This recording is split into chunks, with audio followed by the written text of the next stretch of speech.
Okay, so today I'm gonna share what is in my wallet here in Japan. And maybe this information will be helpful to people who decide to come live here in the future. So yeah, this is my wallet. It's pretty thick right now because there's so many coins in there.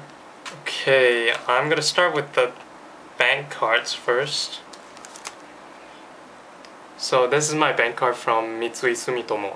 This is one of the big banks here in Japan, which is why I got this, because they have pretty much ATMs everywhere, so it's really convenient. Next, I have my Japan HSBC Premier Bank account. I got this because this is the only bank in Japan that I know of that allows me to transfer money overseas for free.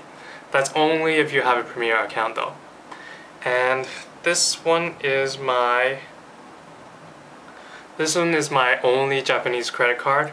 I got this at Mart because it is free. I didn't get one with the bank because they all have like annual fees, and which I don't really want because I'm only here for a short time. And I got it with Mart because this is probably one of the easier credit cards to get approval of. So if you ever live in Japan, I highly recommend getting a credit card with them. There's no annual fee. You get like 100,000 yen credit right off the start, and you can collect points along the way from Mart, Tsutaya, or other stores. So yeah, it's really good.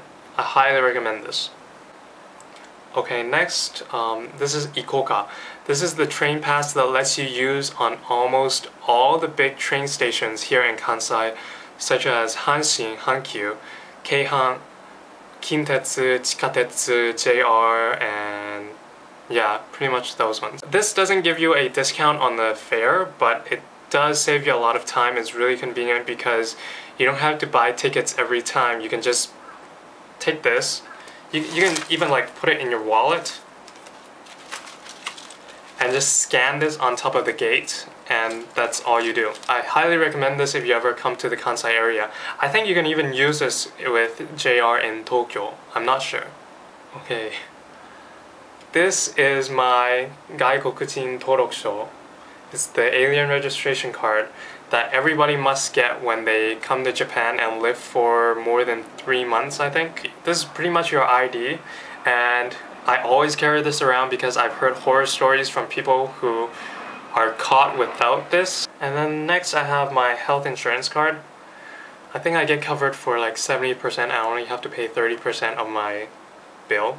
Okay, so this is my Osaka University library card. I got this because I live really close to there, and the selection of books is so much better than the public library in my city. This is my Matsumoto Kiyoshi point card. This is probably one of the biggest drugstore chain in Japan, and I always shop there, so that's why I got this card. This is the point card I get for buying my CDs. Like, I already have one filled, and I already used that one. So yeah, they add up really fast. And this is my haircut point card.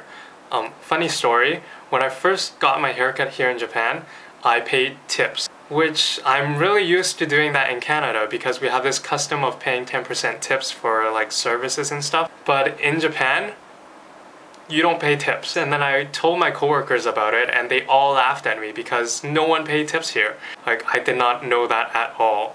So the lesson is, if you ever come to Japan, you don't have to pay tips. And lastly, this is my Osaka Starbucks card. I got this because it's so pretty, and I also wanted the Kyoto one. It's so much prettier than this one, so I think I'm gonna get that later. So that's all for the cards. Now, what bills do I have? I have 2 bills, 1,000,000 yen and 1,000 yen. The one interesting thing about this is that this is equivalent to around $100 in US or Canadian. I don't know about where you guys live, but in Canada, a lot of stores don't accept a $100 bill because of forgery and stuff like that. Like, if you buy something at a convenience store for $1, they're not gonna accept $100 bills a lot of time. So when I first came here to Japan, I only had these bills. And I wanted to buy something from the convenience store. I didn't have any smaller bills, so I had to ask the lady, can I use this? And then she's like, sure. And I'm like, oh, really? So I went to talk to my coworkers about this and they all said like it's so normal. So yeah, that's really surprising to me. So yeah, if you know the equivalent of this in your own currency, let me know in the comments below whether you can use this in your own country freely. What coins do I have? Oh, I think I have all of them. Okay, so this is the 500 yen coin. 100, 50, 10, 5, and 1. So the 5 and the 50s are the only ones with the holes in it. So yeah, that is all. Hope you enjoyed watching this. If you have any questions, you can feel free to ask me. I'll try to answer them if I can.